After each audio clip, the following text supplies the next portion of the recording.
Bonjour et bienvenue dans cette vidéo dans laquelle je vais t'expliquer comment on peut calculer dans un triangle rectangle la longueur d'un côté de l'angle droit en utilisant le théorème de Pythagore. Voici le problème qu'on va essayer de résoudre. Le triangle TIR est un triangle rectangle, je le vois grâce au codage, et il est rectangle en T.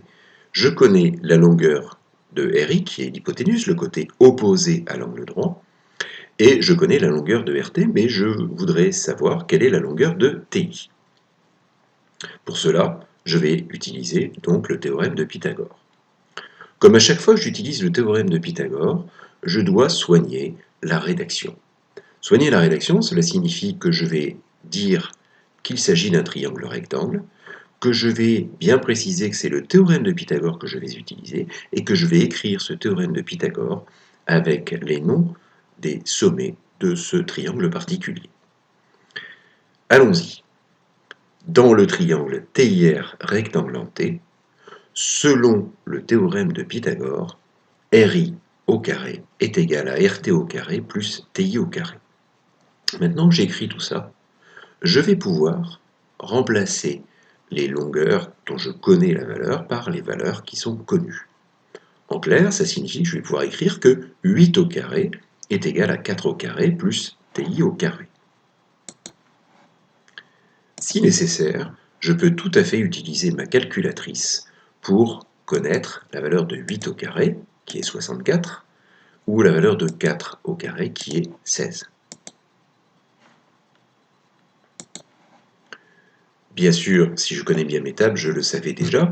En tout cas, je vais pouvoir écrire maintenant que 64 est égal à 16 plus TI au carré. Ce qui revient à dire que TI au carré doit être égal à la différence entre 64 et 16, donc à 48. Là encore, il n'y a rien de ridicule à faire appel à la calculatrice pour vérifier ce calcul. 64 moins 16, cela fait bien 48.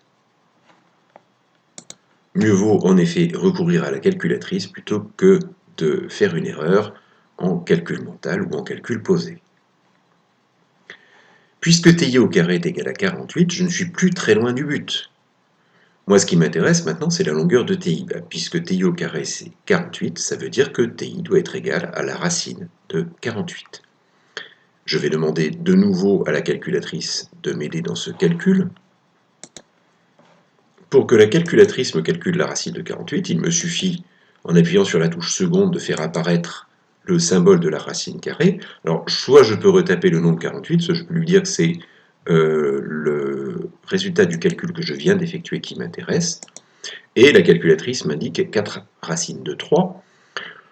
C'est pas une réponse très pratique. Moi, ce qui m'intéresserait, c'est de connaître une longueur avec des centimètres.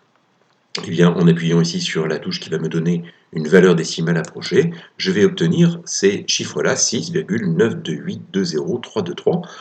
Et je voudrais faire un arrondi avec deux chiffres après la virgule. Alors attention, 6,928, eh bien c'est plus près de 6,93 que de 6,92, donc ne nous trompons pas.